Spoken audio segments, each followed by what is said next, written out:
Cepat, lokasi Pak Dikit. Selamat pagi pemirsa, kami awali Apa Kabar Indonesia Pagi dengan informasi sebuah truk tangki bermuatan BBM meledak dan terbakar usai terguling di Cianjur, Jawa Barat. Tidak ada korban dalam peristiwa ini, namun satu pos polisi dan 2 ruko serta mobil terbakar. Beginilah kondisi truk tangki bermuatan 24.000 liter BBM jenis Pertalite. Usai terguling dan langsung terbakar di Jalan Raya Perintis Kemerdekaan, Desa Sirnagali, Kecamatan Cilaku, Cianjur, Jawa Barat pada Sabtu malam. Kita bisa saksikan bagaimana pemirsa kobaran api yang begitu hebat di layar kaca ini akibat tergulingnya truk tangki bermuatan BBM ya. Petugas pemadam kebakaran Cianjur langsung mengerahkan lebih dari 4 mobil untuk memadamkan api. Namun banyaknya BBM yang berceceran di jalan dan juga di dalam tangki truk BBM ini membuat api membesar dan beberapa kali bahkan sempat terjadi ledakan-ledakan. Akibat dari peristiwa ini, 2 ruko dan 1 pos polisi serta mobil yang terparkir di depannya ikut terbakar. Menurut salah satu warga, sebelum truk tangki muatan BBM terbakar, truk mengalami kecelakaan hingga terguling, kemudian BBM tumpah ke jalan dan membanjiri jalanan. Tiba-tiba saja percikan api langsung membakar truk tangki, namun dari kejadian ini tidak ada korban jiwa.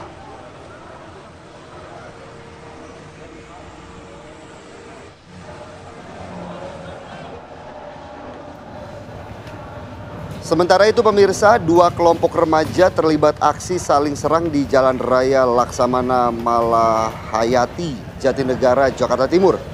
Tawuran terjadi di tengah jalan raya sehingga tidak ada satupun pengendara yang berani melintas.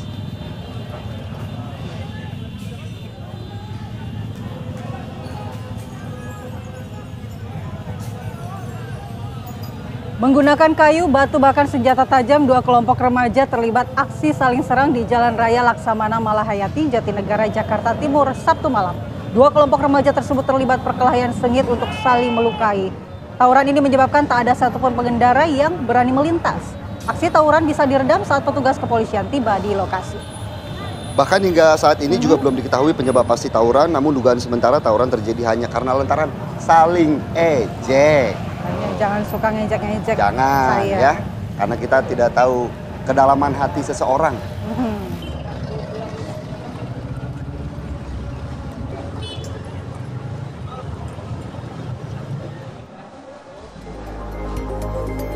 Assalamualaikum warahmatullahi wabarakatuh. Selamat pagi. Selamat pagi pemirsa, selamat pagi Andi Kumala. Selamat pagi, Wah, meriah sekali nih ya hari kedua weekend.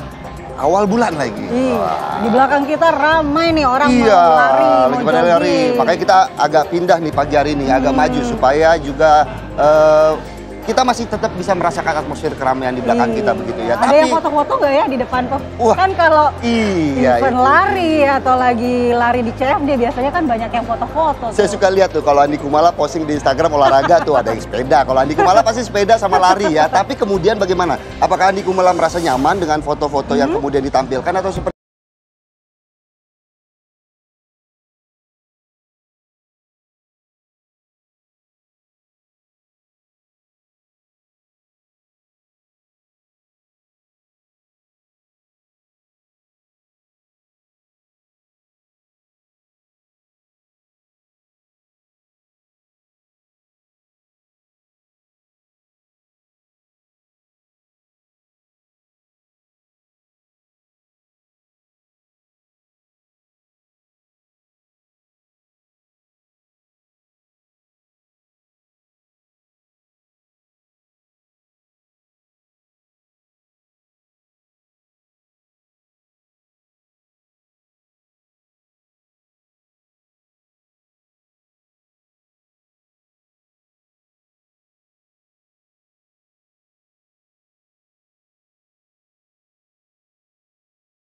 Indonesia pagi hari ini?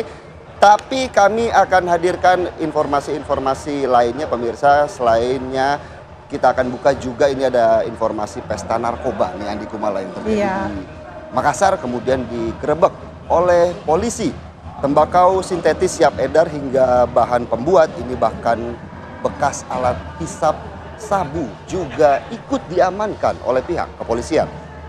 Aparat gabungan jajaran Polrestabes Makassar menggerebek pesta miras hingga narkoba di sebuah rumah di Kecamatan Mamajang, Makassar, Sulawesi Selatan. 7 orang diamankan berada dalam satu ruangan dengan kondisi mabuk berat, 4 diantaranya masih berstatus pelajar. Waduh. 1 bahkan pria parubaya sebagai penyedia tempat berpesta. Dalam pemeriksaan, alat bekas hisap sabu dan 6 saset narkoba siap edar terbagi dalam kemasan kecil dan besar ditemukan. Bahkan bahan membuat tembakau sintetis berupa cairan ditemukan bersama dengan timbangan. Disinyalir kuat nih, pelaku diantaranya pengendali peredaran narkoba di kalangan pelajar di Makassar. Sajam, busur panah, turut pelontar tidak luput dari temuan dan seluruh yang diamankan selanjutnya diserahkan ke Satreskrim Polrestabes Makassar guna proses hukum lebih lanjut. Yang mirisnya di Kumala dari berita ini adalah mereka yang menggunakan narkoba merupakan pelajar. Iya, masih di bawah umur tentunya ya. Semoga juga gerak cepat dari pihak kepolisian untuk mengamankan kasus-kasus seperti ini bisa mengurangi Indonesia dari darurat narkoba. Iya, kita ke Medan. Polisi menangkap 3 dari 4 pelaku begal senjata tajam yang sempat melukai korbannya di Medan Petisah, Sumatera Utara.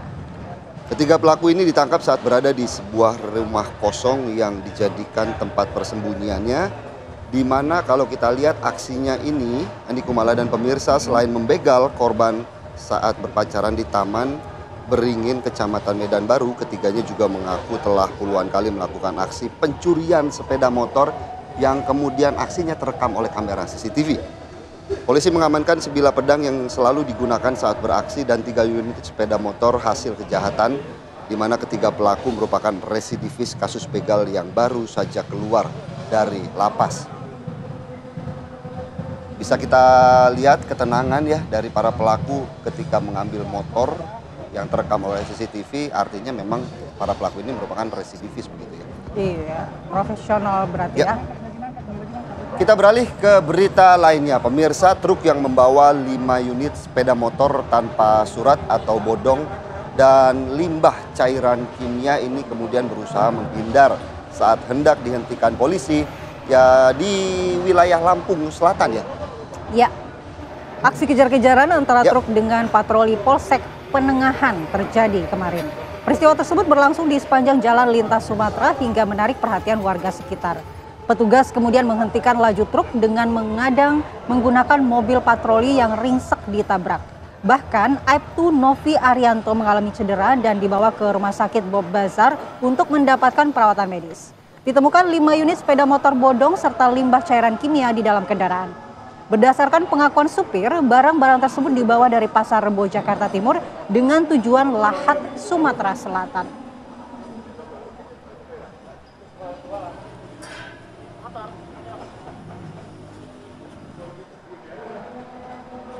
Kita beralih ke informasi berikutnya ini terkait dengan kecelakaan mobil minibus terjun ke area Taman Wisata Watu Angkruk, Kecamatan Kejajar, Wonosobo, Jawa Tengah. 6 penumpang dilaporkan mengalami luka-luka akibat insiden ini. Dan yang kita saksikan pemirsa, inilah detik-detik sebuah mobil minibus mengalami kecelakaan di area wisata Taman Watu Angkruk, Kecamatan Kejajar, Kabupaten Wonosobo, Jawa Tengah, di mana menurut keterangan pihak Satlantas Polres Wonosobo, kendaraan yang dikemudikan warga Kabupaten Brebes ini melaju dari arah Kejajar menuju Taman Wisata Watu Angkruk yang berada di kawasan dataran tinggi Dieng.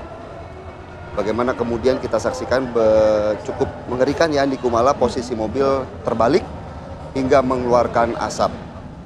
Saat akan melakukan parkir ini diduga pengemudi salah menginjak pedal bukan rem melainkan gas. Akibatnya mobil melaju tak terkendali dan terjun dari ketinggian sekitar 4 meter dan masuk ke area taman wisata. Sebanyak 6 penumpang di dalam mobil dilaporkan mengalami luka ringan dan langsung dibawa ke puskesmas terdekat untuk mendapatkan perawatan. Kita berharap tidak ada korban jiwa dari kejadian ini. Ya pemirsa, apa kabar Indonesia Pagi akan kembali di segmen selanjutnya. Kami akan hadirkan informasi menarik, salah satunya perkara tidak mau berbagi sinyal seluler dari ponsel alias hotspot. Seorang pria ini harus meregang nyawa.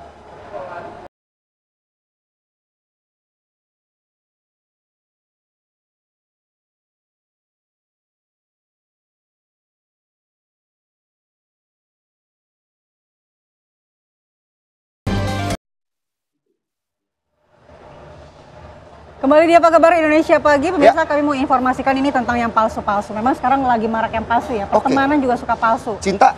Enggak ya, apalagi cinta. Nah ini Polres Metro Jakarta Utara melakukan penggeledahan sebuah ruko di kawasan Pademangan, Jakarta Utara yang diduga melakukan perdagangan ilegal dengan menggunakan label SNI palsu dan pemalsuan logo halal untuk program unggulan. Wah, kalau ini palsunya sudah melanggar hukum ya. Karena diduga barang impor dari China yang diberi label Made in Indonesia ini palsu. Pihak kepolisian dari Mapolres Jakarta Utara kemudian menggeledah sebuah ruko di kawasan Pademangan, Jakarta Utara. Ruko tersebut diduga melakukan perdagangan ilegal dengan menggunakan label SNI palsu serta pemalsuan logo halal. Adapun barang yang dimaksud adalah nampan yang dipergunakan untuk program unggulan, namun demikian aktivitas di ruko tersebut masih terlihat normal. Polres Metro Jakarta Utara kemudian membenarkan adanya penggeledahan dan pihaknya saat ini tengah melakukan penyelidikan dan pendalaman terhadap barang yang diduga ilegal ini.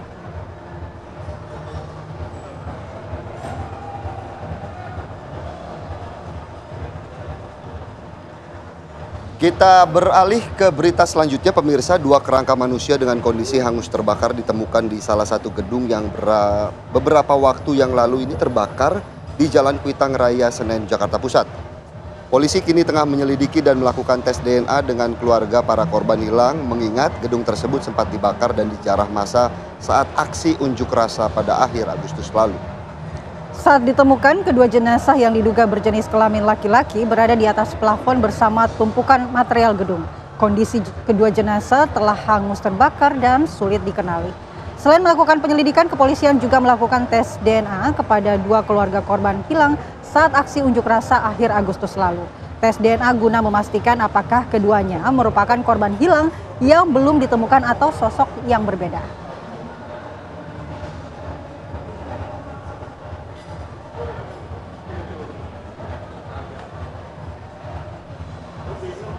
Kita beralih ke wilayah lainnya, perkara tidak mau berbagi sinyal seluler dari ponsel alias hotspot. Seorang pria meregang nyawa di tangan rekannya. Di pinggang. Pria berinisial N ini tewas di tangan temannya berinisial Ika di Kecamatan Tualang Siak, Riau. Ika ini merasa kesal karena N tidak mau membagikan sinyal seluler melalui hotspot. Keduanya saat itu sedang mabuk tuak dan karena kesal permintaan berbagi sinyal ditolak, Ika lalu merencanakan pembunuhan N. Ika kemudian memaksa sang istri untuk berhubungan badan dengan N, lalu Ika membunuh N dengan menggunakan parang. Usai pembunuhan, Ika menguburkan jasad temannya itu di sebuah kebun tak jauh dari rumahnya. Akibat perbuatannya ini, Andi Kumala, kini Ika dijerat dengan ancaman pasal seumur hidup ya, karena terindikasi begitu ya melakukan pembunuhan berencana. Dan untuk mengetahui sebenarnya bagaimana kasus ini bermula dan apakah benar ini merupakan pembunuhan berencana, kita sudah terhubung dengan AKBP Eka Aryandi Putra selaku Kapolres Siak. Selamat pagi Pak Kapolres. Selamat pagi Pak Kapolres. Selamat pagi Mas dan Mbak. Ya, Pak Kapolres, kami penasaran Pak bagaimana kemudian hasil penyelidikan dari pihak kepolisian terkait kasus pembunuhan ini. Apakah kemudian ditemukan unsur-unsur pembunuhan berencana dari kasus ini, Pak? Baik, terima kasih Mas, Mbak. Assalamualaikum warahmatullahi wabarakatuh. Selamat pagi dan salam sejahtera untuk kita semua. Waalaikumsalam. Kami dari Polres Siak, saya selaku Kapolres Siak, AKBP Eka Aryandi Putra. Mohon izin menjelaskan bagaimana ataupun dari awal sehingga bagaimana kasus ini bisa terungkap. Bermula pada adanya temuan mayat yang dilaporkan oleh istri daripada tersangka inisial A, yaitu di hari Selasa kemarin pada tanggal 28 Oktober 2025. Jadi istri tersangka melapor ke Polsek Tualang, Polres Siak, bahwa adanya temuan mayat ataupun gundukan seperti baru adanya galian.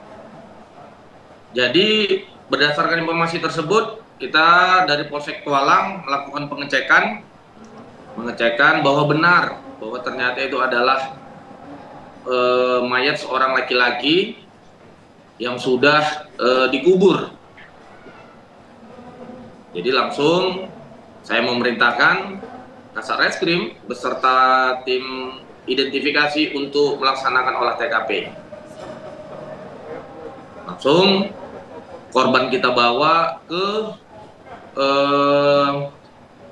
Pusdokes untuk dilaksanakan otopsi. Dari situ kita belum mengetahui mayat ini siapa. Mayat ini siapa? Langsung kita melaksanakan menggunakan scientific investigation dengan forensik sehingga diketahui bahwa korban berinisial N.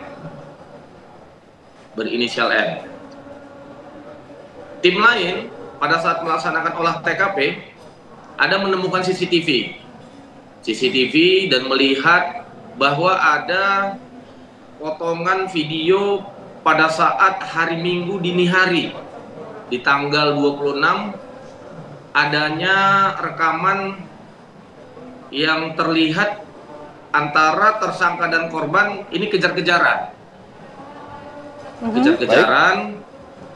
Nah, jadi berdasarkan itu kita melaksanakan penyelidikan bahwa yang tersangka ini adalah suami daripada korban. Suami daripada pelapor. Suami pelapor.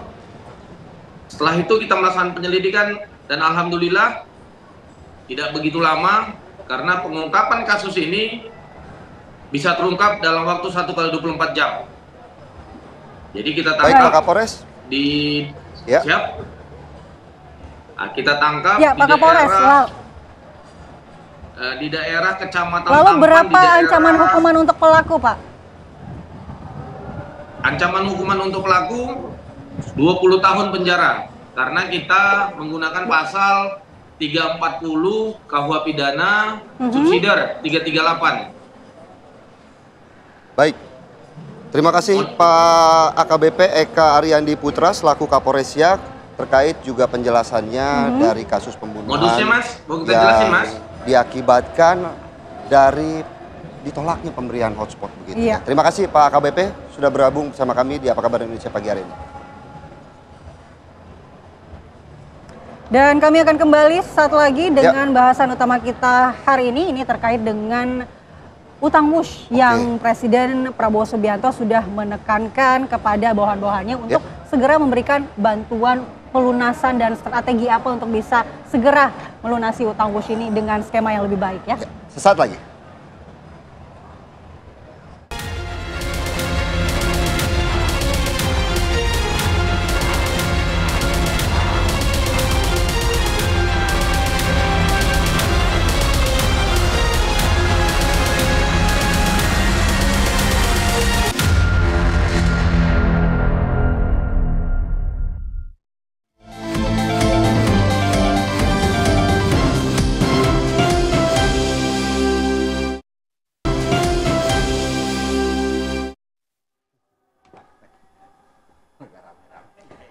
Kita kembali di Apa Kabar Indonesia Pagi. Pemirsa, Presiden Prabowo Subianto tiba di tanah air Sabtu petang. Ini usai menghadiri agenda konferensi tingkat tinggi kerjasama ekonomi Asia Pasifik 2025 di Korea Selatan.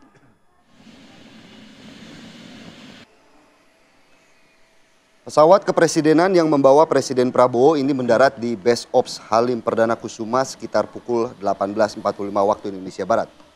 Kedatangan kepala negara ini kemudian disambut Mensesnek Prasetyo Hadi, Pangdam Jaya dan Kapolda Metro Jaya bersama pasukan jajar kehormatan. Presiden Prabowo usai menghadiri konferensi tingkat tinggi kerjasama ekonomi Asia Pasifik 2025 di Korea Selatan ini memang langsung kembali ke tanah air.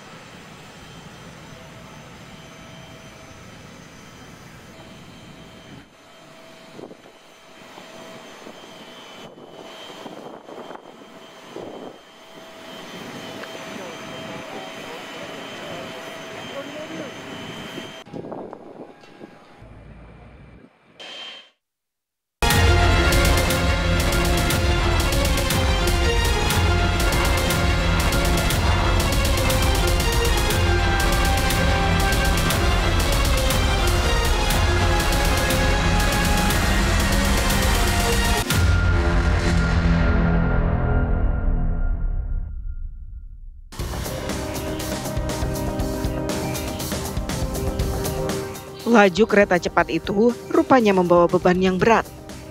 Mampu melaju kencang Jakarta-Bandung, kereta Wush membawa utang yang tak tanggung-tanggung. Konsorsium PT Kereta Cepat Indonesia Cina harus membayar utang proyek pembangunan kereta super mahal itu hingga 116 triliun rupiah. Utang Wush terus menjadi polemik setelah sebelumnya Menteri Keuangan Purbaya Yudi Sadewa menyatakan tidak akan memakai APBN untuk membayar utang proyek itu. Restrukturisasi utang akhirnya menjadi pilihan. Namun, cara itu dianggap tidak efisien karena jangka waktu yang lama dari 40 tahun menjadi 60 tahun. Tak ingin utang kereta cepat terus menjerat, Presiden Prabowo perintahkan sejumlah menterinya, termasuk Menteri Keuangan, untuk mencari skema terbaik membayar utang Wush. Pemerintah memang bertanggung jawab menyediakan transportasi publik untuk masyarakat. Namun pertanyaannya, apakah beban utang proyek Wush juga harus ditanggung bersama? Tim TV One mengabarkan.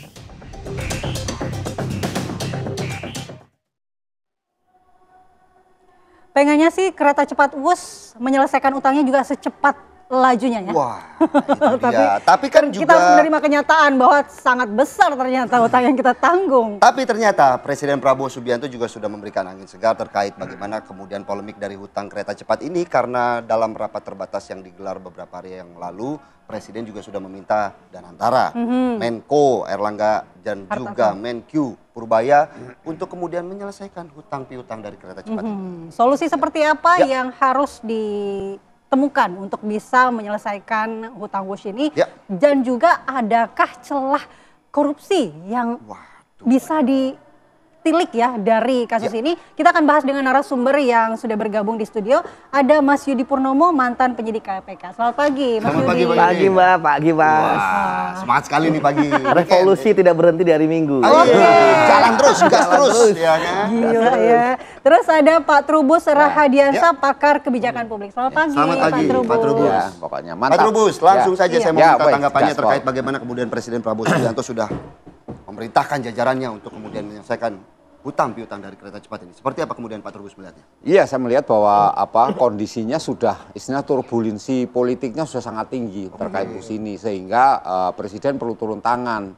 Akan tetapi sebenarnya kan juga menurut publik itu tidak tepat juga, kenapa harus urusan sampai ke Presiden kan gitu. Tetapi ini persoalan sudah menjadi keputusan rapat ya. Artinya memang akar persoalannya kemudian bagaimana persoalan bus ini khususnya mengenai utang harus menjadi tanggung jawab negara. Ini persoalan. Nah, sementara ini kan di publik sudah beredar lah katakanlah seperti itu, bahwa pembiayaan dan sebagainya termasuk utang itu bukan urusan negara. Nah, ini apalagi kemudian pernyataan dengan jelas oleh Pak Purbaya bahwa tidak mungkin pakai APBN gitu kan. Ini kan yang kemudian menjadi rame karena apa? Karena kemudian yang terlihat di permukaan atau di publik itu kenapa urusan seperti itu harusnya sudah ada dibentuk lembaga namanya Danantara. Nah, harusnya kan Danantara saja yang membayar menyelesaikan berapa sih uangnya, paling satu tahunnya cuma 2 triliun katakanlah gitu ya. Dibayar aja selesai. Jadi tidak harus menjadi sesuatu yang besar seperti ini, artinya menjadi sifat ke tingkat negara lah katakanlah seperti itu. Yang kedua, memang ini lemahnya juga di dalam kebijakan-kebijakan yang dibuat oleh kementerian maupun lembaga yang terkait dengan bus ini gitu loh. Jadi ini kan persoalannya ada di utang yang terlalu besar. Bacaan 75% lah itu hutang. Nah, hutang yang terlalu besar ini kemudian seolah memang ini kan persoalan di perencanaan awal yang lemah. Jadi nggak matang gitu, harusnya utang seperti apa. Tetapi yang terjadi kemudian kita hanya ada birahi politik, pokoknya harus diwujudkan gitu. Nah, ini kan persoalan kemudian berimbas kepada persoalan-persoalan di mana kemudian kereta bus ini tidak diperhitungkan lagi mengenai apakah akan membawa keuntungan, profit atau apa. Tetapi hampir di semua negara kalau kereta cepat itu di Tiongkok maupun di Jepang itu ya baru 10 tahun. Itu awal-awalnya memang mengalami seperti itu gitu. Harus negara yang nyuntik. Nah, karena itu menurut kita sebenarnya ini jangan kita berpikir langsung bisnis langsung laba kan gitu. Nah, karena apa? Karena memang ada persoalan di bus itu, satu masalah tiketnya yang mungkin masyarakat juga belum juga paham gitu ya, karena mahal. Kedua, masyarakat sini belum terbiasa menggunakan bus. Itu kan bus itu karena apa? Karena konektivitasnya masih jauh. Dari Tegalar ke Bandung masih masalah. Belum lagi harusnya kereta bus itu juga memikirkan bagaimana tempat-tempat wisata yang terkait supaya masyarakat bisa menggunakan, itu juga belum. Jadi persoalan itu baru persoalan di dalam internal sendiri, bagaimana antara KAI, kemudian KCIC, dan berbagai termasuk Danantara, karena ada perubahan sekarang ini dulu dari Kementerian BUMN menjadi BP BUMN, kemudian muncullah Danantara. Lembaga-lembaga baru ini kemudian saling, istilahnya itu saling lempar tanggung jawab karena menganggap bahwa ini bukan urusan saya. Artinya juga Presiden Prabowo harus turun tangan untuk kemudian menengahi dari berbagai elemen untuk kemudian mempercepat penyelesaian dari kasus hutang piutang ini, begitu? Iya, sebenarnya itu nggak sampai ke Presiden, cukup di Menko. Ya kan di atas Menteri kan Menko. Menko aja sudah cukup, ngapain harus sampai ke Presiden? Ini kan, tapi kita menjadi setahun belakangan ini kan semua persoalan kalau sudah meruncing, akhirnya Presiden turun tangan. Berarti nuansanya jadi nuansa politis dong dari kasus ini. Lah inilah kemudian harusnya tidak harus politis. Ini kan persoalan ya utang piutang namanya bisnis biasalah di situ kan, dan itu di berbagai negara juga terjadi. Nah, kemudian yang ketika saya melihat bahwa persoalan ini publik itu awalnya memang tidak diberi informasi yang utuh. Sebenarnya seperti apa? Misalnya perjanjiannya apakah memang dibayar pakai APBN atau memang itu semata-mata bisnis to bisnis. Karena informasi awalnya kan Pak Jokowi mengatakan ini bisnis to bisnis. Nggak ada yang namanya negara. Tapi kan kalau waktu kemarin juga dealnya dengan Jepang, artinya kan itu kan tidak bisnis to bisnis seperti itu, menggunakan APBN, Pak Trubus. Iya, makanya itu sebenarnya kalau kita kan kenapa pilihannya ke Cina daripada ke Jepang, ini kan persoalan yang tidak pernah diungkap. Kita hanya mengatakan bahwa kita lebih murah, tapi setelah dihitung-hitung ternyata itu lebih mahal. Kemudian sekarang membandingkan lagi yang di Arab Saudi misalnya kan membangun jaraknya 1.500 tapi anggarannya sama. Padahal persoalannya di sana sini beda-bedanya apa? Harga tanah. Di sini lebih ada mahal persoalan yang berbeda ya yang dilihat dari situ. Ini kan harusnya diungkap gitu loh. Mungkin sama ke Mas Yudi. Ada hal yang bisa diungkap di sini. Harusnya ini tidak disikapi secara politis saja. Apakah dari KPK sendiri saat ini menurut Anda yang sebagai mantan penyidik KPK melihat bahwa ada celah nih yang janggal dari proyek ini? Ya, dari awal saya sudah menyatakan bahwa saya yakin ada dugaan tindak pidana korupsi di dalam proyek kereta api cepat ini ya, dengan berbagai kejanggalan-kejanggalan yang selama ini beredar di masyarakat. Kita tahu bahwa salah satu simptom terjadi terkait dengan korupsi adalah adanya anomali-anomali, termasuk anomali di masa perencanaan. Yang saya duga bisa jadi ada pemufakatan jahat. Dan keyakinan saya kan ternyata dikonfirmasi oleh KPK ketika KPK ternyata melakukan penyelidikan yang bukan hanya pada saat ini telah terjadi kegaduhan, tetapi mereka melakukan penyelidikan itu dari awal tahun. Artinya, Januari 2025, artinya begitu ya? Iya, artinya sudah 10 bulan. 11 kalau untuk sekarang. Iya, kalau 11, karena tanggal 2 November ya. Setahun itu. Sampai lupa saya. Jadi istilahnya selama 11 bulan ini tentu sudah banyak ya, ataupun sudah kaya akan banyak fakta, banyak data, banyak keterangan, banyak hal-hal yang sudah diselidiki oleh penyelidik KPK. Dan KPK pun juga sudah menegaskan bahwa salah satu dugaannya adalah terjadi markup. Apa itu markup? Berarti ada yang melakukan upaya untuk ya meningkatkan pembiayaan ya lebih dari yang sebenarnya. Artinya ini yang harus dengan Presiden mengatakan bahwa lunasi utang WUS dan berantas korupsi di saat yang bersamaan, apakah Anda menduga bahwa Presiden juga sudah tahu ada indikasi-indikasi seperti itu markup? Ya, saya pikir tentu Presiden sudah diberitahu ya mengenai hasil dari misalnya audit kah, investigasi kah, dan sebagainya. Karena KPK sendiri ketika kemudian mereka melakukan penyelidikan, mereka pasti akan menggandeng auditor. Apalagi ini markup. Nah, tadi kan benar dikatakan oleh Pak Trubus terkait biaya mahal. Sebenarnya jangan-jangan biayanya nggak segitu. Hasil audit ternyata loh, ini terlalu mahal. Ternyata hasilnya hanya 70%, ya kan 80% dari biaya yang harus dikeluarkan. Sehingga ya ternyata biaya ini lebih murah. Itu yang pertama. Kemudian yang kedua, jangan-jangan pada saat proses awal ini sebenarnya sudah ada pemufakatan jahat gitu ya, yang kemudian mengakibatkan kondisi kereta api cepat saat kereta cepat ini seperti saat ini? Rugi operasionalnya kah? Iya kan? Atau kemudian yang kedua hutangnya kemudian bingung mau diapain. Padahal kan Mas, ini kan sebenarnya B2B ya. Kalau bisnis to bisnis ya, KPK nggak bisa masuk. Ya, karena bisnis gitu ya. Resiko apapun terjadinya bisnis, KPK nggak bisa masuk. Tetapi ketika terjadi resiko bisnis yang memang karena adanya pemufakatan jahat, itu KPK bisa masuk. Karena ada kesengajaan. Dari sisi mana? Karena kan kalau kita lihat kan mungkin saja ini perencanaan saja yang salah, tetapi kan tidak ada unsur korupsinya di situ. Perencanaan tidak jadi masalah ketika kemudian mengalami kegagalan atau arti rencana itu kan bisnis judgment rule ya. Nah, tetapi ketika dalam bisnis judgment rule-nya itu pertama adanya niat jahat, mens rea untuk memperkaya diri sendiri, orang lain atau suatu korporasi. Misalnya ada kickback ya kan, atau kemudian yang kedua bahwa ada konflik kepentingan di sana. Mengapa kemudian memilih Cina dibandingkan Jepang ya dan lain-lain sebagainya. Artinya bahwa di sini ya KPK sebenarnya sudah firm nih mereka mau arah kemana. Dan saya menduga kalau misalnya markup maka tentu pasal yang akan digunakan adalah pasal 2 ayat 1 dan pasal 3 terjadinya kerugian keuangan negara. Sebenarnya kita sudah tahu bahwa BUMN itu kan adalah keuangan negara yang dipisahkan. Jadi sangat lucu ketika pada saat itu kita memilih Cina. Karena ini B2B, enggak lah, pasti orang sudah bisa memprediksi ya, ketika terjadi suatu hal, pasti pemerintah mau tidak suka pasti akan turun tangan. Yang selemah-lemahnya turun tangan adalah pernyataan modal, itu selemah-lemahnya, seperti itu. Tapi siapa yang bertanggung jawab ya? Karena kalau kata Mas Yudi juga kan, ya kalau ini soal kebijakan maka tidak bisa ada pidana ya. Kita akan bahas usai jeda, tetaplah di Apa Kabar Indonesia Pagi.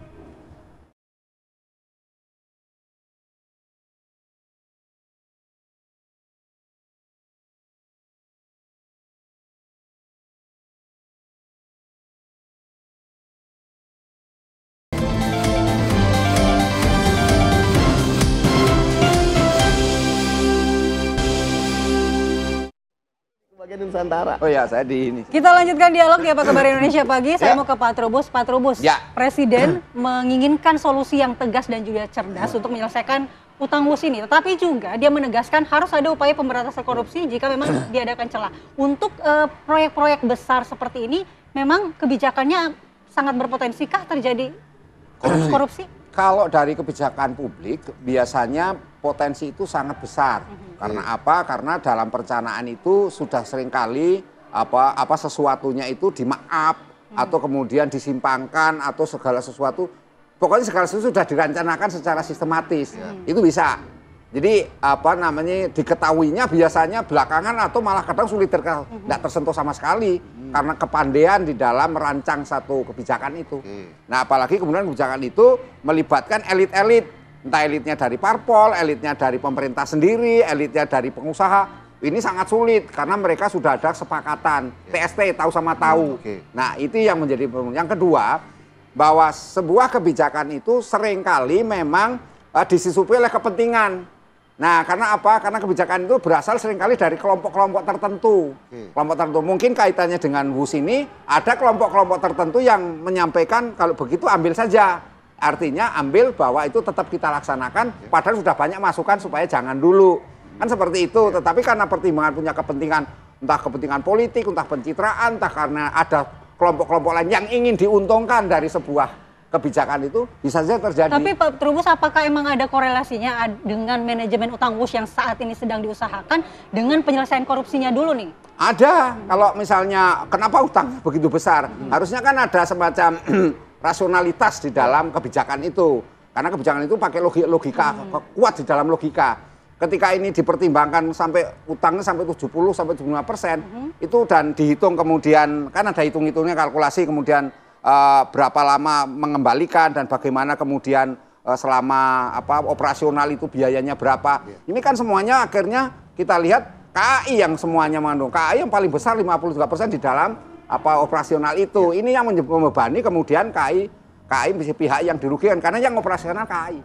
Nah, ini yang kemudian menurut saya memang potensi korupsi jadi tinggi karena kenapa? Karena kemudian kenapa jadi utangnya begitu besarnya? Kalau memang hutangnya nggak memungkinkan ya jangan kan, harusnya kan itu artinya ada pertimbangan-pertimbangan kalau memang katakan kalau nggak mampu, ya jangan pinjol lah, kira-kira seperti itu. Kemudian itu kan itu. Tapi kalau kita melihat juga Pak Trubus, apakah memang dari pembuatan kereta cepat Jakarta-Bandung ini begitu kental dengan nuansa korupsinya begitu? Karena walaupun juga sudah sekarang berdiri, toh juga masyarakat banyak yang menikmati begitu.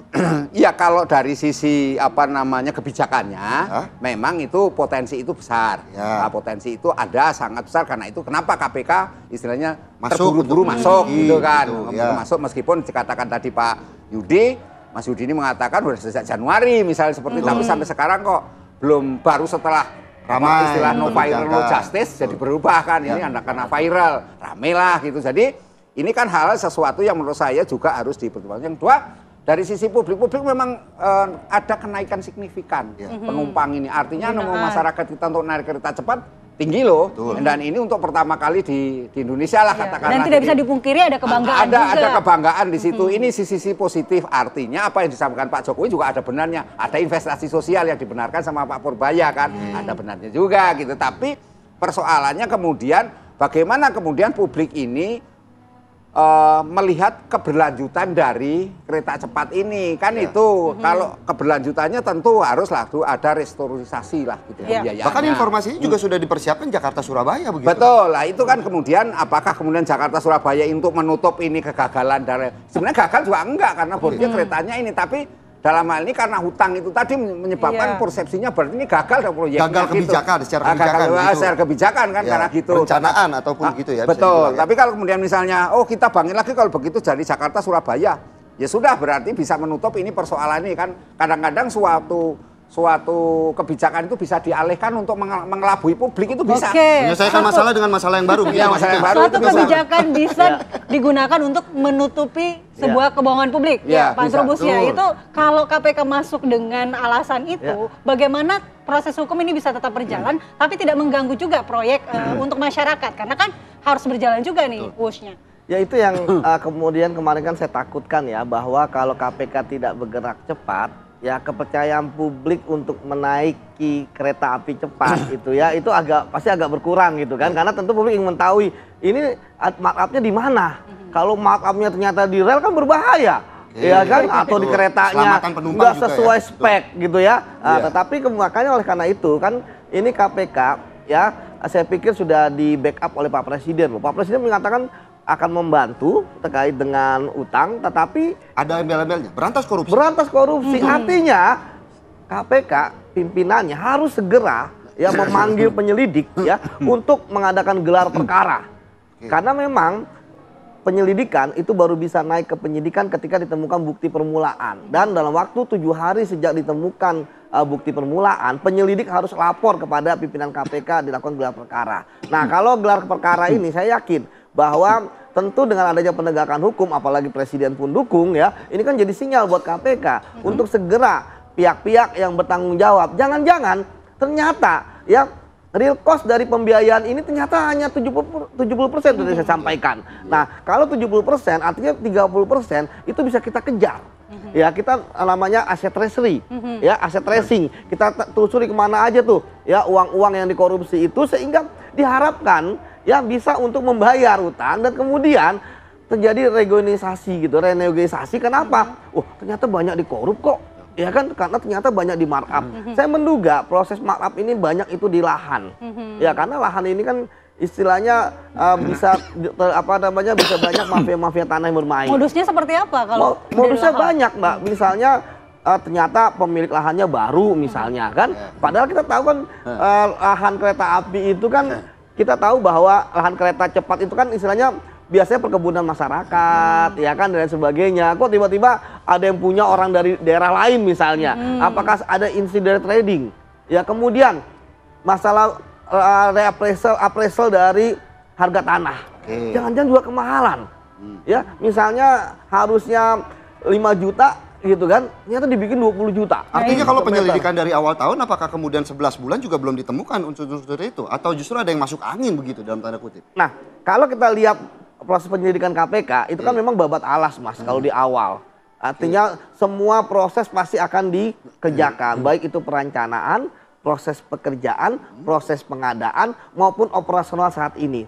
Nah, misalnya kayak sekarang terjadi kerugian hampir berapa T ya tiap tahun ya, 2T apa 3T gitu 2T. ya 2T.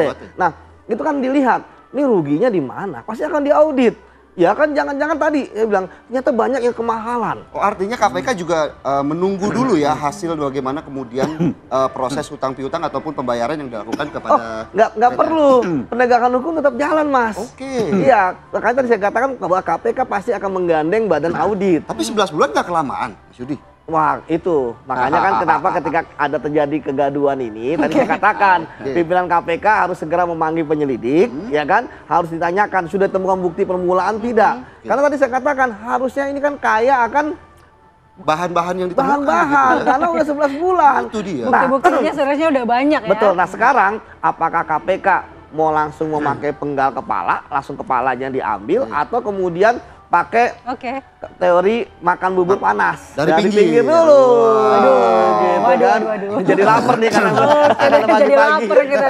Berarti bukan dari komunitas ini ya, makan Bubur bubur diaduk. diaduk begitu ya. Kalau diaduk malah nggak ketemu siapa pelakunya. Iya kan? Rancuh nih nggak kelihatan.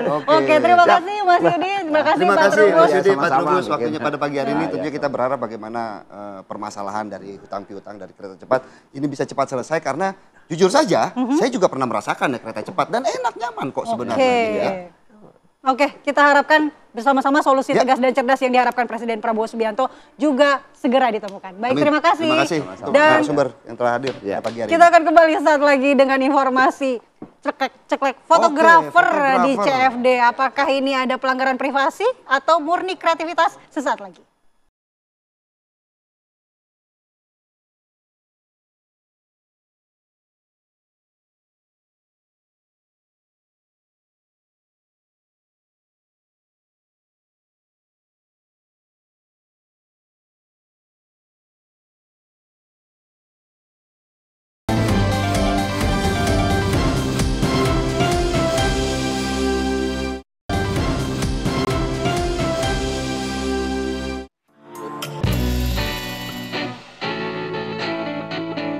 Di era digital, dokumentasi momen berharga menjadi sangat penting, termasuk bagi para pelari baik acara event maupun acara Car Free Day. Foto bukan lagi sekedar kenangan pribadi, melainkan juga bagian dari gaya hidup dan eksistensi di media sosial. Bagi para fotografer, tren ini membuka peluang ekonomi baru. Meski begitu, fotografer mengaku tetap berusaha menghormati privasi. Jika masyarakat tak berkenan difoto, maka dapat memberi kode atau tanda. Dari sisi hukum, pengambilan foto tanpa izin bisa berujung masalah serius, baik secara perdata maupun pidana. Di satu sisi, aplikasi atau platform dokumentasi personal yang menghubungkan fotografer dan pengguna menjadi solusi dokumentasi praktis bagi masyarakat. Tapi di sisi lain, ada resiko pelanggaran privasi yang tak bisa diabaikan. Pro kontra ini menunjukkan di tengah tren digitalisasi, regulasi dan kesadaran etika tetap dibutuhkan agar teknologi membawa manfaat, bukan masalah. Tim TV One mengabarkan.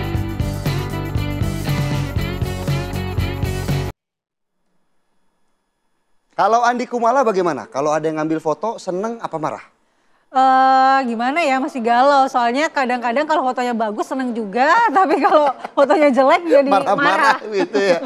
Tapi kemudian bagaimana polemik ini juga menjadi permasalahan baru karena memang ada unsur hukum yang mungkin saja dilanggar dari pengambilan foto tanpa izin, Andi Kumala. Iya sih, karena kan kita tidak semua orang ya Merasa bersedia senang untuk difoto. difoto. Tapi iya. tenang, kalau saya sih senang karena sampai sekarang masih jarang yang mau ngajak foto sama saya gitu. Tapi langsung saja kita Ya. akan bergabung dengan rekan kita Iman Fajar di Ya. lokasi CFD yang akan membahas terkait dengan kreativitas fotografer ini, apakah murni kreativitas atau ada pelanggaran privasi. Langsung saja Iman Fajar, silahkan dengan laporan Anda.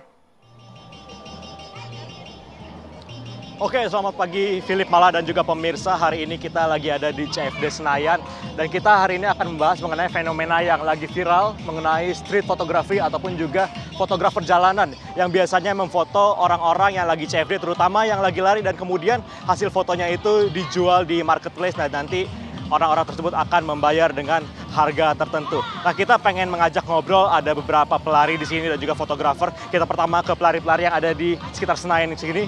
Permisi Kak, boleh ngobrol-ngobrol sedikit nih soal street photographer.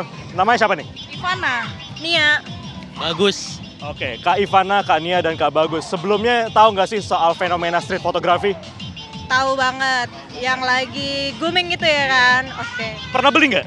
Sering banget, abis lari pasti langsung lihat foto you. Sebelumnya kan juga ada yang concern nih soal privacy. Kalau kakak-kakak sendiri gimana? Apakah concern juga soal privacy atau yang penting konten kan bagus fotonya apa gimana nih? Aku sih nggak masalah sih, iya. Biasanya beli berapa sih harganya kalau boleh tahu? Ada yang 100.000, yang paling murah ada yang 25.000 lah. Berarti kalau kakak-kakak sendiri sebenarnya terganggu nggak sih dengan adanya fotografer jalanan ini? Kalau saya pribadi enggak sih. Cuma kan pernah dengar juga kalau emang misalnya terganggu kan bisa kasih isyarat gitu ya. Itu yang sempat baca aja sih. Kalau saya pribadi enggak. Kalau kakaknya gimana? Aku juga enggak sih, nggak masalah sih. Oke deh kakak, thank you so much atas waktunya dan enjoy the running. Oke, itu dia pemirsa. Kalau kata beberapa pelari di sini sih sebenarnya gak masalah ya, karena kan kontennya bagus juga. Tapi sebenarnya di satu sisi juga ada nih yang concern soal privacy. Nah, dengan itu kita akan langsung saja ngobrol-ngobrol langsung dengan fotografernya yang biasa melakukan fotografi di CFD ini. Selamat pagi Bang. Selamat pagi. Ini adalah Bang Mosista ya. Mosista salah satu pelaku fotografer jalanan, juga fotografer senior nih Bang ya. Bang, kalau boleh tahu nih, dalam street fotografi ini yang biasa dijual di platform ini, biasanya yang dicari ini, yang dibidik dari lensa kameramen itu yang kayak gimana sih? Apakah cewek, cowok, dan outfitnya yang kayak gimana sih Bang? Itu kita motretnya sih random ya, pemilihan subjek kita tuh random. Yang penting dia menarik saat kita lihat, dan kita yakin waktu kita foto juga jadinya lebih baik gitu. Jadi nggak peduli cewek, nggak peduli cowok gitu ya. Yang penting biasanya kita juga lihat sih outfitnya, juga pakai jersey atau sepatu atau aksesoris. Terus setelah difoto, kemudian itu hasilnya itu di-share-nya di mana sih dan gimana caranya orang biar bisa beli foto-foto itu Bang? Iya, sejauh ini masih cuma satu ya, cuma satu aplikasi di di internet tuh ya, itu yang untuk tempat kita marketplace-nya lah gitu ya. Marketplace-nya itu yang namanya Foto-You gitu kan, itu mulai sejak tahun 2022, bulan April kalau nggak salah tuh ya. Nah itu sampai sekarang, belum ada yang lain sih. Nah kita semua sih rata-rata sekarang share-nya di situ. Bukan di share tapi dititip jual lah gitu ya. Jadi kita nanti ada pembagian hasil juga kayak gitu-gitu sama ininya. Nah kalau kayak gitu berarti orang yang difoto itu apakah nyamperin untuk beli fotonya atau tinggal cari aja di marketplace itu Bang? Jadi si kliennya ini atau customernya itu dia harus install juga ya aplikasinya ya. Jadi supaya nanti bisa dari aplikasi itu nanti ngasih tahu ke orang yang bersangkutan berdasarkan face detection wajahnya gitu. Jadi nanti orang itu oh ada nih gitu kan. Nah tinggal dia check out atau tebus, istilahnya tebus foto lah gitu ya. Dari sudut pandang fotografer sendiri nih Bang, ini kan berarti menghasilkan cuan juga nih Bang ya. Ya kalau boleh tahu biasanya sekali CFD ini rata-rata ya, ini teman-teman fotografer bisa dapat berapa sih? Kalau soal cuan sih average-nya rata-ratanya berapa ya? Kalau saya sendiri, saya nggak tahu kalau yang lain ya, tapi kalau saya sendiri paling sekitar antara, kalau boleh sebut angka sih antara 700 sampai 1 juta lah, katakan begitu. Itu juga nggak tentu juga sih gitu ya. Saya yakin kalau teman-teman di sini mungkin dapatnya lebih dari saya gitu, karena mereka juga kualitas gambarnya juga pengaruh soalnya gitu kan, jadi pengaruh ke penjualannya gitu. Nah. Kalau satu fotonya sendiri itu biasanya dibanderolnya harganya berapa sih Bang buat orang bisa beli itu? Kalau satu foto itu macam-macam sih, nggak ada patokannya gitu. Cuman kalau misalnya kita masih baru di Foto-You, baru daftar gitu ya, baru daftar mau motret, itu kita kena casnya cuma berapa, 10 apa 9 ribu rupiah gitu. Jadi kita cuma dapat segitu aja gitu. Nanti berapa waktu, nanti kita baru bisa tingkatin akun kita bisa bebas nentuin harganya. Paling tinggi sih sejauh ini 100 ribu di kawasan ini.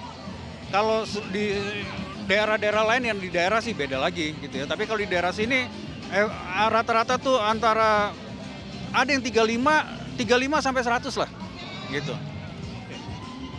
Yang lagi rame sekarang ini Bang soal street photography ini kan juga orang concern juga ya soal privasinya. Nah, selama Abang menjadi street photographer ini kira-kira pernah nggak sih ada pengalaman-pengalaman nggak enak? Apakah mungkin disamperin orangnya atau diminta untuk tidak difoto? Kira-kira pengalaman yang unik yang selama menjadi street photographer itu kira-kira apa nih Bang? Kalau untuk teguran atau sifatnya komplain gitu ya langsung di lapangan nggak pernah sih. Dan saya juga nggak pernah dengar teman-teman di sini ada yang kena tegur gitu. Yang paling ada tuh teguran antar sesama kita juga gitu ya. Terutama yang kaitannya sama soal penentuan harga gitu ya. Mereka maunya jual harga segini patokannya, kalau nggak usah di sini motretnya pergilah gitu loh. Jadi komunitas itu juga ada yang kemarin kan ramai juga tuh ya. Nah itu, jadi kalau komplain dari saat kita ngejual sih paling ya yang lucunya sih pernah salah kita ngapus. Jadi kalau kita motret mereka tuh kan biasanya mereka maunya sendiri gitu ya, jadi potretnya sendiri gitu ya. Nah waktu itu ada berdua, saya kira itu temennya, atau saya kira dia yang beli gitu kan. Jadi yang sebelahnya saya hapus, ternyata yang saya hapus itu yang beli. Jadi saya dikomplain, wah Mas jangan begitu dong, itu yang justru itu saya yang beli. Oke. Bang, ini juga rame juga kan kemarin Komdigi sempat bilang ini mungkin ada potensi pelanggaran privasi dan mungkin bisa dipidana dengan undang-undang pelindungan data pribadi. Komentarnya Bang, sebagai pelaku fotografer jalanan seperti apa nih melihat potensi kebijakan tersebut Bang? Iya, memang ada privasi ya. Privasi itu memang ada di setiap orang lah gitu ya untuk yang turun di CFD gitu ya. Bahkan juga kalau kita belajar dari kasus di luar negeri juga misalnya zaman tahun 70-an itu ya, 72 kalau nggak salah. Itu ada fotografer paparazzi. Dia ngejar Jacqueline Onassis tuh ya. Dia kejar-kejar, dia fotoin tuh, wah deket banget pokoknya tuh. Di tempat umum. Artinya di ruang publik gitu kan. Dia nggak terima gitu kan, akhirnya dia komplain. Dituntut malah ke pengadilan. Akhirnya Jacqueline menang. Pengadilan putuskan si Ron Gallela ini, fotografernya itu dia nggak boleh mendekat lebih dari sekitar 5-7 meteran dari si Jacqueline jaraknya. Jadi dijaga banget gitu. Tapi ternyata si ini masih bandel juga gitu dan walaupun dia sudah menjaga jaraknya, tapi ternyata si Jacqueline itu masih terganggu gitu loh. Dengan keputusan pengadilan yang memberlakukan itu masih terganggu juga, gua nggak mau gua katanya gitu kan. Akhirnya pengadilan kembali memutuskan bahwa Ron Gallela ini kalau bisa jangan sama sekali motret si Jacqueline, kalau enggak dia akan kena tuntutan denda dan hukuman penjara. Berarti selain karya, soal hukum ini juga perlu diperhatikan oleh teman-teman fotografer ya. Oke Bang, terima kasih banyak atas waktunya. Nanti kalau ada waktu kita ngobrol lagi Bang ya. Siap. Itu dia pemirsa, jadi kalau untuk fotografer ini tidak hanya karya tapi juga untuk aturan-aturan ini juga mesti kita perhatikan lagi. Dan selanjutnya kita akan bicara soal privasi lebih dalam lagi. Dan kemana-mana tetap di Apa Kabar Indonesia Pagi.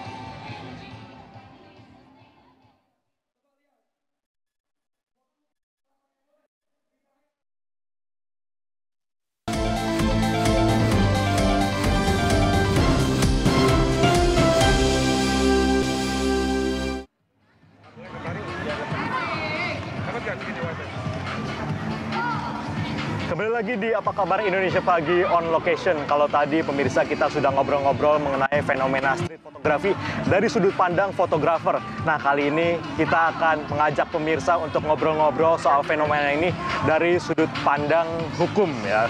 Dan sini kita sudah bersama pakar hukum pidana Bang Benny Daga. Selamat pagi Bang. Selamat pagi ya. Oke Bang Benny, ini lagi rame juga kan diobrolin soal street fotografi. Dan sini juga ada Bang Moses, juga salah satu pelaku street fotografi. Mas Moses, ya. Selamat pagi Mas. Ini ada juga masyarakat yang concern soal privasinya. Ini ada yang dibilang juga ini merupakan pelanggaran privasi. Nah sebenarnya dari sisi hukum, tindakan memotret orang di tempat publik ini bisa dianggap pelanggaran nggak sih Bang sebenarnya? Ya, terima kasih Mas Iman. Sebenarnya konteks pidananya itu kan kita harus lihat dalam 2 konteks ya. Yang paling pertama itu adalah foto yang diambil, dipotret, kemudian berada di ruang publik. Sementara satunya foto hasil ruang publik itu dibawa ke dalam ruang digital. Jadi itu ada 2. Sehingga pertanyaannya apakah itu bisa dipidana? Bisa. Bisa dipidana tergantung 2 konteks tadi, di ruang publik dan di ruang digital. Oke. Nah, ini kan juga ada undang-undang baru 2022 lalu ya, undang-undang PDP, ya. dengan data pribadi. Betul. Ini apakah bisa menjadi salah satu instrumen hukum untuk mempidana atau seperti apa? Atau mungkin sebelumnya pernah ada histori mengenai orang-orang yang kena UU PDP ini, Bang? Oke, saya kira pembuatan undang-undang PDP termasuk baru di tahun 2022 itu untuk memberi proteksi lebih kepada hak privasi seseorang, perlindungan data pribadi. Nah, kalau dalam konteks PDP ini memang salah satu instrumen hukum yang dipakai untuk memberi proteksi itu perlindungan terhadap bukan saja terhadap objek yang diambil dalam konteks foto ini, atau juga diberikan kepada para fotografer. Sehingga kalau misalnya apakah itu bisa menjadi rujukan? Bisa menjadi rujukan di Undang-Undang PDP tadi tahun 2022 di pasal 67. Itu bisa dibaca di situ terkait ancamannya. Itu ada di situ pasal 67. Oke, bicara soal Undang-Undang PDP ini, apakah memang ini cuma Undang-Undang PDP yang bisa dikenakan atau mungkin ada undang-undang lain? Dan sebenarnya ini masuk ke pidana atau bisa juga jadi perdata nih, Bang? Ya, kalau kita lihat dalam konteks hukum terkait dengan persoalan fotografer ini, fotografer jalanan, mohon maaf nih, fotografer jalanan, saya bilang seperti itu, tapi kan ada ini kan. Kalau dilihat dalam konteks hukum yang dikenai itu bukan pidana saja, tetapi perdata pun bisa. Perdata pun bisa. Rujukan perdatanya itu tentu di 1365. KUH Perdata itu jelas diatur situ, barang siapa menimbulkan kerugian ke orang lain, maka berhak untuk mengganti atas kerugian tersebut. Sedangkan kalau di konsen pidana, karena ini larinya ke pidana, maka bukan hanya terkait di Undang-Undang PDP, tetapi diatur juga di dalam Undang-Undang Informasi Transaksi Elektronik. Misalnya nomor 11 tahun 2008, diatur juga dalam Undang-Undang Hak Cipta. Sehingga 3 undang-undang ini saya kira bisa saling mengikat, dijuntokan untuk menjerat kalau memang ditemukan unsur pidana. Oke, bicara soal potensi hukum pidana ini, sebenarnya sanksinya kira-kira apa sih, Bang, yang bisa dikenakan kepada fotografer ini, atau ancaman sanksinya seperti apa nih sebenarnya? Oke, kalau ancaman sanksinya itu kita perhatikan di dalam Undang-Undang Hak Cipta ya, Undang-Undang Hak Cipta nomor 27 atau 28 tahun 2014 itu hak cipta itu ada di pasal 12 itu terkait komersil, lalu ancamannya ada di pasal 115 itu dendanya bisa sampai dengan 500 juta. Ancaman tertinggi itu ada di Undang-Undang Informasi Transaksi Elektronik atau di Undang-Undang PDP itu ancaman 6 tahun, kemudian denda maksimal itu ada di 1 miliar. Oke, mungkin terakhir nih, Bang, kira-kira untuk mengatasi hal-hal seperti ini kan sebenarnya di satu sisi ini privacy, tapi di satu sisi demand-nya ada juga nih, Bang, sebenarnya kan ya. Kira-kira perlu nggak sih regulasi khusus untuk mengatur fenomena street photography ini, Bang? Betul. Saya kira fenomena untuk regulasi terkait fotografi saya kira harus diperketat lah. Kasihan juga untuk para teman-teman yang fotografer ini, mereka juga berhak untuk memotret, lalu hasil potret mereka ini tidak sekedar untuk dikomersilkan, tetapi bagaimana hasil potret mereka ini memberi edukasi kepada para penikmat foto, tetapi tetap melalui standar etika foto yang benar. Artinya ada foto itu, kemudian difoto, dipotret, lalu diberikan ke dalam ruang publik atau ruang digital, sehingga foto-foto itu bisa dinikmati, tetapi tidak memuat kesusilaan atau memuat kehormatan seseorang atau nama baik seseorang. Saya kira itu perlu diatur sehingga ada pembatas lah. Misalnya ruang yang diberikan itu ada ruang yang khusus diberikan kepada fotografer untuk keterlibatan mereka, misalkan hanya terbatas pada objek tertentu. Maaf, berdasarkan gender. Tapi ini kan sulit kalau di ruang publik ini dibatasi berdasarkan gender, susah. Seperti itu, Mas. Oke. Terima kasih. Mungkin satu lagi, saya mau nanya ke Bang Moses selaku pelaku ya fotografer jalanan atau street fotografi. Kira-kira dari teman-teman fotografer, apakah ada solusi untuk mengatasi permasalahan privacy ini, Bang? Jadi kalau menurut saya di Indonesia itu saya sering lihat di sini tuh banyak yang mau difoto juga. Jadi yang enggak juga mungkin ada, pasti ada gitu ya. Jadi konflik lah. Sebaiknya sih kalau bisa itu dibagi 2 saja ruas jalan ini, yang dari Patung Pemuda sampai ke Bundaran HI itu bisa untuk yang mau difoto dan untuk fotografer di situ boleh. Yang ruas yang sebelahnya dari Bundaran HI sampai ke Patung Pemuda ini dia hanya khusus untuk yang mereka-mereka yang tidak berkenan untuk difoto. Bagi area. Kalau misalnya nanti, wah saya juga pengen lari di sini, komplain juga gitu ya sudah dibikin ganjil genap. Atau bikin 2 minggu sekali yang mau foto di sebelah sini, nanti 2 minggu kemudian pindah ke sebelah sini, di split lagi gitu.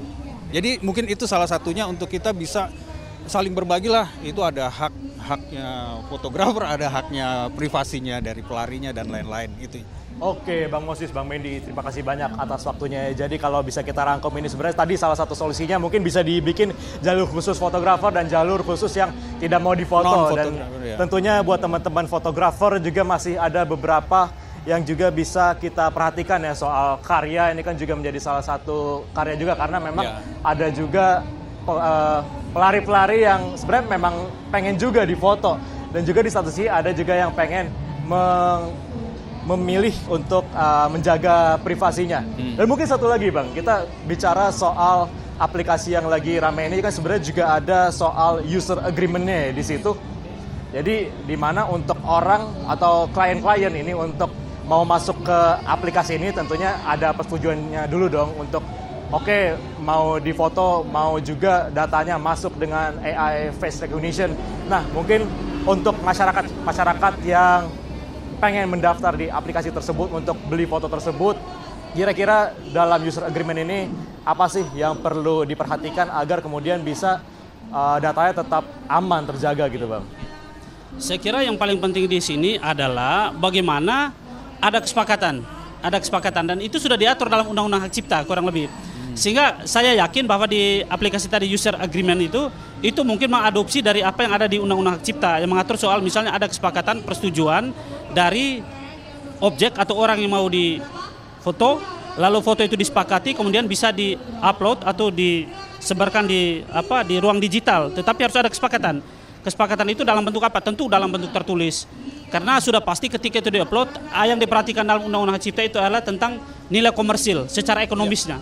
Jadi harus ada agreement yang dibuat. Saya kira itu adopsi dari Undang-Undang Hak Cipta. Undang-Undang Hak Cipta soal itu. Oke. Bang Benny, terima kasih banyak atas waktunya Bang Moses. Dan juga kita akan menikmati minggu pagi yang cerah ini ya Bang ya. Tentunya tadi kalau kita bicara ngobrol-ngobrol soal fenomena street photography ini tentunya di samping ini merupakan karya ya, namun juga perlu diperhatikan juga soal aspek privacy. Mungkin kedepannya berharap kita juga akan kedepannya ini bisa dua-duanya bisa berjalan beriringan. Sementara itu kita kembalikan ke studio. Baik, terima kasih Man Fajar dari lokasi CFD tentang fotografer jalanan ya, kreativitas atau pelanggaran privasi. Ternyata harus ada kesepakatan nih dari kedua pihak. Ada rambu-rambunya ya Andi Kumalaya supaya tidak melanggar privasi dari seseorang. Terima kasih Andi. Iman Fajar ya yang melaporkan langsung dari CFD. Saya masih di sini. Dan pemirsa, laporan dari Iman Fajar tadi sekaligus menutup jumpa kita di Apa Kabar Indonesia pagi hari ini. Aura kasih lari pagi. Cakep. Terima kasih telah menyaksikan Apa Kabar Indonesia pagi. Saya Filbus Yonaso. Saya Adi Kumala, sampai jumpa.